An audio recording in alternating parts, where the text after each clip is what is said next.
Hi viewers welcome to our channel. So present మనకేంటంటే యూట్యూబర్‌లో బాగా famous అయిన 'ఉప్పల్ బాలు' గారు, అదేవిధంగా 'వైజాగ్ సత్య' గారు ఇప్పుడు మనతో పాటు ఉన్నారు.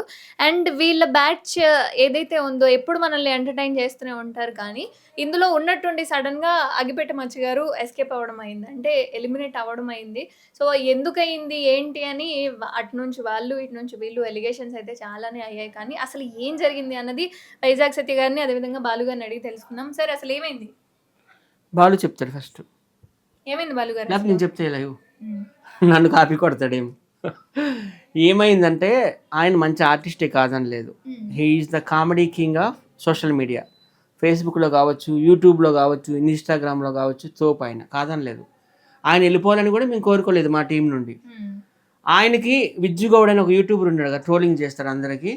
సో వాళ్ళిద్దరికీ ఒక గొడవ అయిందనమాట. ఒక యూట్యూబ్ రియాలిటీ షో టైంలో, పెద్ద బాస్ అనే షోలో గొడవ అయింది. ఇద్దరికిద్దరు కొట్టుకున్నారు. ఇద్దరికిద్దరు కొట్టుకునేటప్పుడు ఆ గొడవలో వాళ్ళు బయటికి వెళ్ళిపోవడం జరిగింది. ఈ గొడవకి నాకు ఎటువంటి సంబంధం లేదు. ఎందుకంటే నేను నమ్ముకున్న వెంకటరామమూర్తి, తిరుపతి వెంకటరామమూర్తి మీద ఒట్టేసి చెప్తున్నాను. నేను ఆ టైంలో అయితే నేను పడుకొని ఉన్నాను. ఎందుకంటే అది మిడ్-నైట్ 4 o'clock అయింది ఆ గొడవ. వాళ్ళిద్దరికి ఇద్దరికిద్దరు కొట్టుకున్నారు, తిట్టుకున్నారు. ఆయన వెళ్ళిపోయినాడు. కాకపోతే నేను ఎలా బ్లేమ్ అయ్యాను అంటుంటే, ఎందుకంటే నేను టీం లీడర్ని కదా, వీళ్ళందరినీ తీసుకెళ్ళేది నేనే. షూటింగ్లు కావని ఎక్కడ అవని ఆ టీం మొత్తం సెట్ చేసేది నేనే. సో నన్ను బ్లేమ్ చేస్తున్నారు వాళ్ళు.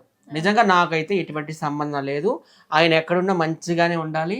అయింది. ఎందుకంటే ఆయన నాతో 7 సంవత్సరాలు జర్నీ చేశాడు. ఇక్కడ ఇదే రూమ్లో పడుకునేవాడు, ఇదే రూమ్లో తినేవాడు, ఇదే రూమ్లో కూర్చునేవాడు.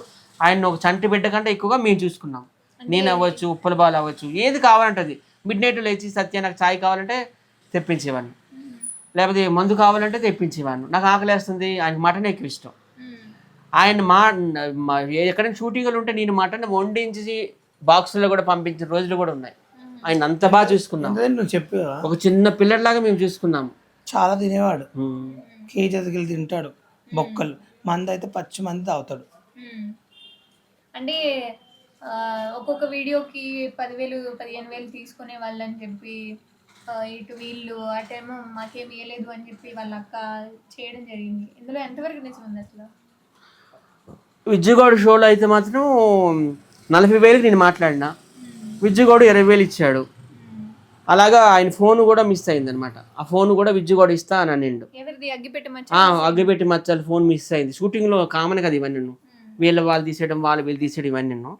అయితే వాళ్ళకైతే మేము ఒక 20,000 బాకీ ఉన్నాం, ఒక సెల్ ఫోన్ అయితే బాకీ ఉన్నామమ్మ. అది విజ్జుగౌడ్కి మొన్న నేను ఫోన్ చేసి అడిగాను, నాకు వాళ్ళు కాల్స్ చేస్తున్నారు, 20,000 బ్యాలెన్స్ ఉంది అడుగుతున్నారు, తర్వాత సెల్ ఫోన్ అడుగుతున్నారు అని అంటే, మా మైకులు పగలు కొట్టాడు అని అన్నారు. మరి మేము ఇవ్వమా అని విజ్జుగౌడ్ అంటున్నాడు. అది జరిగిన కథ. ఏమైంది బాలు గారు, చెప్పండి, మీరు చెప్పండి. అంటే ఆయన తాగినప్పుడు కొంచెం విజ్జుని కొంచెం లాంగ్వేజ్గా తిట్టాడు. చిన్న క్వశ్చన్ తిట్టినందుకు ఒక చెంప మీద కొట్టాడు, అంతేగాని అది మెయిన్గా బూతులు మాట్లాడినందుకు చిన్న గొడవ అయింది అక్కడ. అయ్యా రోజుకు 10,000 డిమాండ్ చేసినప్పుడు కంటెంట్ ఇవ్వాలి కదా, పండుకుంటున్నావు తాగి, కంటెంట్ మాకు కావాలి ఇంపార్టెంట్, రోజు 10,000 తీసుకుంటున్నావు అని చెప్పి విజ్జు అన్నాడు. వాళ్ళ అక్క రోజుకు 10,000, రోజు 10 అంటే ఎవడు ఇస్తాడు? వాళ్ళకు 2,000 లేకుంటున్నా మార్కెట్లో 10,000 వరకు ఇమ్రాన్ దగ్గర తీసుకెళ్ళి అక్కడ 10,000 ఇప్పించాడు వైజాగ్ సత్య. అదే అలవాటు పడిపోయి ఎక్కడ పోయినా 10,000 అంటే ఎవరు ఇస్తారు? 5,000 వస్తాం అక్క, రమ్మని చెప్పు, కంటెంట్ ఉంది రమ్మంటుండు, మచ్చను అట్లా కిరాయి పెట్టి 5,000 ఇస్తాడు. మేము రామ్, మాకు 10,000 కిరాయి రోజుకి ఇవ్వాలి, 10,000 రానికే పోనీకి, వాళ్ళు రానికే పోనీకి 5,000 అవుతాయి, 10,000 తీసుకుంటుండే ఎక్స్ట్రా, 5,000 తెంగుతున్నారు, మళ్ళీ 10,000 అడుగుతుండ్రు. అట్లా 20,000 ఒక రోజుకు 10,000 ఏంటంటే అట్లా ఎట్లా ఇస్తారు 10,000? అట్లా ఫేమస్ చేసాము, అంత వైరల్ చేసాము, రోజు 10,000 అట్లా ఆమె లక్షలు సంపాదించుకోవచ్చు. ఆమె పర్సనల్ ఇస్తాం, మాకు సంబంధం లేదు. ఎన్నైనా సంపాదించుకోక మాకు సంబంధం లేదు. అగ్గిపెట్టి మెయిన్ ఫేమస్ ఏంటంటే నా వాళ్ళది లోకం మొత్తం తెలుసు. ఆయన్ని పరేషాన్ బాయ్స్ ఇమ్రాన్ ఖాన్ దగ్గర తీసుకెళ్ళింది నేనే, డేర్ స్టార్ గోపాల్ దగ్గర తీసుకెళ్ళింది నేనే, అందరి దగ్గరికి మొత్తం నేనే తీసుకెళ్ళిన. చేయి పట్టుకోవద్దు, యాంకర్తాను ఏమైంది? నీ మైక్లో వస్తుంది. సో ఇక్కడ ఎంత మంది ఇక్కడ టాప్ 10 యూట్యూబర్స్ మధ్యలో యాంకర్ చేయబెట్టుకున్న వైజాగ్ సత్య టైటిల్. స్టార్టింగ్ లో డేర్ స్టార్ గోపాల్ దగ్గర తీసుకెళ్ళాను. సో డేర్ స్టార్ గోపాల్ అందరి దగ్గర తీసుకెళ్ళామంటే వాళ్ళ ఇట్లా మచ్చతో షూటింగ్ కావాలి, మచ్చను విలిపి అంటే ఈయన విలిపించి దగ్గరుండి చూసుకునేవాడు. సినిమాలో ఛాన్స్ కూడా వచ్చింది. నేను చాలా సినిమాలు ఆయన పెట్టిన. మాతో పాటు శ్రీకాకుళం షెర్లాక్ హోమ్స్లో చేశాడు వెన్నెల కిషోర్ది. రీసెంట్గా కోరమనాయకి సినిమా వరలక్ష్మి శరత్ కుమార్ రాధికా కూతురు, ఆ సినిమాలో కూడా మంచి రోల్ అనమాట. మంచి మంచి సినిమాల్లో పెట్టిన, మల్లెమాల్లో ఎన్నో షోల్లో పెట్టిన, పెద్ద పెద్ద యూట్యూబర్స్ ఎంతమంది ఉన్నారో అంతమంది తీసుకెళ్ళి ఆయనతో షోలు స్కిట్స్ అన్ని చేయించిన. ఈ రాకేష్ మాస్టర్ దగ్గర తీసుకెళ్ళి పరిచయం చేస్తే ఆయన కూడా భలే బాసు పెద్ద బాసు అన్నిట్లో పెట్టాడు. ఆయన బాగానే ప్రమోట్ చేసాం. Of course is talented, is comedy king కాదని లేదు నేను, కానీ ఆ సపోర్ట్ చేసే వాళ్ళు కూడా ఉండాలి కదా. అది కుర్చీ తాత కూడా మీ మీద ఎలిగేషన్స్ వేసినాడు. అందరూ వాళ్ళు వీళ్ళని కాదు, మా ఇంటికి రావడం తినడం పేరు సంపాదించుకోవడం నా మీద బురదేసి వెళ్ళిపోవడం ప్రతి ఒక్కరికి అలవాటు అయిపోయింది. కానీ ఎంతమంది వెళ్ళిపోయినా బాలు ఉన్నాడు, నాకు అదే సంతోషం. బాలు ఉంటే నాకు 100 మందితో సమానం.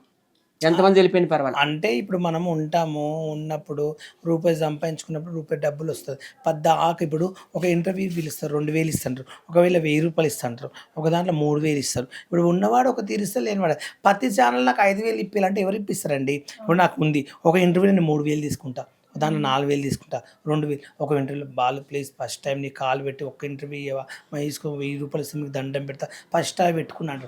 అట్లాంటప్పుడు మనం పొంగిపోమా? సర్లే ఫోన్లే లేస్తుంది అంటే ఒక ప్రేమతో అభిమానం, ఎందుకంటే 1000 తీసుకుంటాం ఒక మాట. పద్దాక నువ్వు 1000 తీసుకుని నాతో 2000 తెంగినవా, నువ్వు 1000 రూపాయలు తీసుకుని నాకు 100 ఇస్తున్నా అని చెప్పి ఇలా సత్యని అనడం. వాళ్ళు తీసుకుపోతాడు, ఈడే క్యాబ్ డబ్బులు పెడతాడు, ఫుడ్ పెడతాడు, రూమ్లో వంట పెట్టుకుంటాడు, అన్నీ చేస్తాడు. ఇది మీద డబ్బులు తెంగినావా అంటారు. సత్య డబ్బులు తీసుకోడు. 2000 వస్తే తాత 1500 తీసుకో, 500 నాకు వీడికి అయినాయి, నేను పెట్టిన నేను తీసుకుంటున్నా, కానీ నీ డబ్బులు నువ్వు తీసుకో అంటాడు. అట్లా కూడా ఈయన క్యాబ్ డబ్బులు పెట్టుకుని కూడా తీసుకుపోయేవాడు. ఎవరి దగ్గర అట్లా డబ్బులు తీసుకోడు. మరి ఈయన కూడా ఎక్కడి నుంచి వస్తాయి డబ్బులు? షూటింగ్లు చేస్తూ వస్తాయి. నాకు ఈయన రెంట్ కట్టుకోవాలి హైదరాబాద్లో, నెలకు 5500 రెంట్ కట్టుకుంటాడు. ఈయన వచ్చిన ఫుడ్ పెడతాడు. ఎవరు ఇస్తారు ఆయనకు డబ్బులు? ఎక్కడి నుంచి వస్తాయి? ఇప్పుడు ఎంత ఉన్నా ఆయన ప్రాబ్లమ్స్ ఆయనకు ఉంటాయి. ఇప్పుడు నన్ను ఏమంటే ఒక రోజు ఇస్తారు, 2 రోజులు ఇస్తారు. రోజు నేను ఎందుకు ఇస్తాను డబ్బులు సత్యకు? ఆయన ఏ రోజు ఒకరిని 1 రూపాయి అడగాడు. ఏదైనా చెప్తాడు, తాత ఇంత ఇస్తున్నాను, ఇంత తీసుకుంటున్నా. బాలు నేను ఇంటర్వ్యూకి పిలుస్తున్నాను, 2000 ఇస్తున్నారు, నాకు ఒక 1000 రూపాయలు ఇస్తాను అంటాడు. మొన్న ఒక ఈవెంట్కి వెళ్ళాం వైజాగ్, ఇద్దరు 10,000 ఇచ్చారు. నాకు 10,000 ఇప్పించాడు, సత్త 10,000 తీసుకున్నాను. ఇంకో దానికోతే బాలకి 5,000 ఇవ్వండి, నాకు 2,000 అంటే చాలు, నేను వస్తాను, బాలకి 5,000 ఇవ్వని చెప్తాడు. అంటే అతను వాళ్ళకి ఎక్కువ ఇచ్చిన 2,000 తీసుకుంటాడు. అంటే ఈయన కూడా ఖర్చులు ఉంటాయి కదా. నేను కూడా పని చేస్తున్నాను కదమ్మా, ఇప్పుడు అందులో నేను కూడా వర్క్ చేస్తున్నాను కదా. ఎంట్రీ అనుకో నేను కూర్చుంటాను, ఏదైనా షో అంటే నేను కూడా ఒక కంటెస్టెంట్ లా చేస్తాను. నాది నేను తీసుకుంటా, వాళ్ళకి ఇస్తా. నేను ఎప్పుడూ ఖర్చు పెడతా కానీ ఒకళ్ళు సొమ్ము తిన్ను. ఒకటే నేను చెప్తున్నాను, లక్షలు ఇచ్చారంటున్నారు. అది ఆయన ఏం హాలీవుడ్ సినిమాలో ఆయన డైలాగ్ పెట్టలేదు కదా, తెలుగు సినిమాలోనే కదా. త్రివిక్రమ్ శ్రీనివాస్ గారు ఆఫీస్ ఇక్కడే ఉంది, తామన్ గారు ఆఫీస్ ఇక్కడే ఉంది. వెళ్ళండి, ప్రూవ్ చేయాలన్నమాట. ఎలిగేషన్ చేసేవారు లక్షలు ఇచ్చారంటున్నారు కదా. నువ్వు తీసుకుపోయి మూవీలో పెట్టడం కాదు అక్కడ మెయిన్. అసలు ఆయన తాయి ఎక్కడ పడితే అక్కడ పండుకుంటాడు. మెయిన్ క్వశ్చన్ ఆయనని ఈయన తీసుకెళ్ళి ఆ టైం ఇప్పించి అట్లా చేపడమే గొప్పతనం. ఇప్పుడు ఈయన లేకుంటే ఆయన ఎలా వెళ్ళేవాడు? ఒక మాట, ఎలా వెళ్ళేవాడు? ఆయనకి ఏం తెలుసు అని వెళ్తాడు? నువ్వే ఇప్పుడు నేను ఉన్నాను, ఒక ఇంగ్లీష్ ఇంటర్వ్యూ కావాలి, నన్ను ఒక మూవీలో కొంచెం ఇంగ్లీష్లో అడుగుతారు, పిలుస్తారు నన్ను అక్కడికి. ఇప్పుడు నేను గేట్ల నుంచి వెళ్ళాలన్నా కూడా గేట్ కాడ ఒక ఆయన కూడా ఇంగ్లీష్లో మాట్లాడు, ఆయన తెలుగు రాదు, ఇంగ్లీష్లో మాట్లాడితేనే లోపలికి పంపిస్తాడు. ఆ ఇంగ్లీష్ మాట్లాడితే నాకు ఇంగ్లీష్ రావాలి కదా, నాకు రాలేదు. నేను సత్యం తీసుకెళ్తాను, సత్యం మొత్తం మాట్లాడతాడు, లోపల తీసుకెళ్తాడు 4వ గేట్ వరకు. ఒక ఇప్పుడు అంతే కదా. ఇప్పుడు మనం రానప్పుడు ఏడవనికి మనకు ఆ యాక్టింగ్ వస్తుంది, కానీ అక్కడ వెళ్ళి మనం ఏం మాట్లాడతాం, మనకేం తెలుసు? అది చదువుకున్న ఒక ఆయన ఉంటేనే ఎక్స్ప్లెయిన్ చేస్తాడు. తీసుకుపోయి ఆడిప్పించి ఆయనకు డబ్బులు 20,000 ఇస్తే చేతిలో పెట్టి ఇవి ఇంటికి తీసుకెళ్ళి మీ భార్యకి ఇలా చేయని ఎవరు చెప్తారండి? ఒక మాట తీసుకుపోయినానుకో, అక్కడ ఆయన 20,000 ఇచ్చినానుకో, 2,000 చేయబెట్టి మిగతా డబ్బులు సదా తెచ్చుకుంటే వాళ్ళు ఏం చేస్తారు? ఒక మాట ఏం చేస్తుండే సత్యం, నేను తీసుకుపోయాను, నేను తీసుకున్నా బరాబర్ అంటే ఏం చేస్తారు? ఒక మాట తీసుకోలేదే, తాత ఇంత ఇచ్చారు, ఈడేమో ఎత్తుకోలే కదా డబ్బులు. అయితే అది ఆ కవర్లకి వెళ్ళి కొన్నాయని తీసుకోలే కదా, మొత్తానికి రూపాయి కూడా తీసుకోలే. అంటే గ్రేట్ అనుకోవాలా లేదని మీరే చెప్పండి.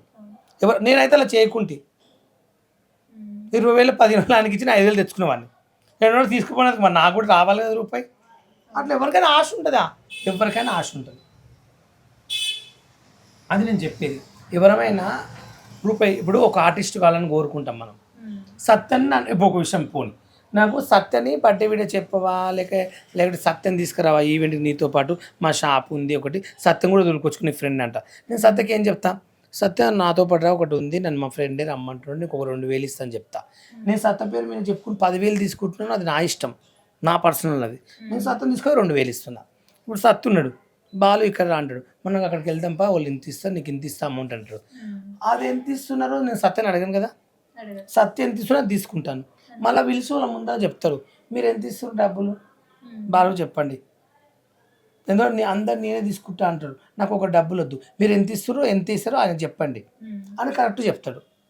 ఒకవేళ బాలు నేను తీసుకుంటా, బాలు నాకు 2,000 నేను తీసుకుంటాను, ఈ దాంట్లోకి వెళ్ళి నేను తీసేసుకుంటాను చెప్తాడు.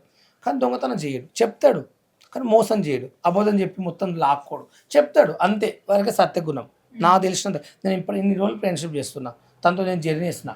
గొడవలు పంచాయతీలు అంటే అవి ఆయన పర్సనల్, అవి జరుగుతుంటే కామనే. ఒకరు ఒక తిరిగి ఇప్పుడు కోపం వచ్చినప్పుడు బీపీ ఉంది, ఇప్పుడు బీపీలో ఏదో మాట్లాడేది ఒక 10 నిమిషాలు ఏదో అరుస్తాడు, 10 నిమిషాల తర్వాత మళ్ళీ కూల్ అవుతాడు. ఆ టైంలో నేనైనా అరుస్తా, 10 నిమిషాలు కూల్ అవుతా, అట్లా టైం. కానీ ఎప్పుడైనా ఒక మనిషి మళ్ళీ అందరినీ కలుపుతాడు, గ్రూప్లో అందరినీ తీసుకొస్తాడు. అసలు సత్య రూమ్కు రాని సెలబ్రిటీ లేదు యూట్యూబ్లో, ప్రతి ఒక్కరిని వెంట పిలుచుకుంటాడు. నేను మళ్ళీ ఎవరిని పిలిచినా ఎవరైనా దోస్తాను చేయను, వాళ్ళందరూ నేను కలిసానంటే సత్య వాళ్ళనే కలుస్తాను. మళ్ళీ అట్లా మోసం చేసేటోళ్ళకి ఏం చెప్తారు? మోసం అంటే చూడండి, ఒకసారి రూపాయి వస్తుంది, ఒకసారి రూపాయలు. కానీ ఒకటేసారి మనిషితో ఫ్రెండ్షిప్ చేసినప్పుడు ఒకే తీరు ఉండండి. కొన్ని రోజులు వాడుకుని, కొన్ని రోజులు వదిలేసి, కొన్ని రోజులు ఫ్రెండ్షిప్ చేసి, కొన్ని రోజులు చీ అనడం కరెక్ట్ కాదు. ఫ్రెండ్షిప్ అనేది సత్యదాకా ఉండాలి. ఒకరు సొమ్ము తిన్నా, ఒకరిని వాడుకున్నా, ఒకరు హింసించిన ఒకరు ఎప్పుడు బాగుపడరు. దేవుడు అంటాడు పక్క చూస్తాడని నా ఫీలింగ్. Thank you.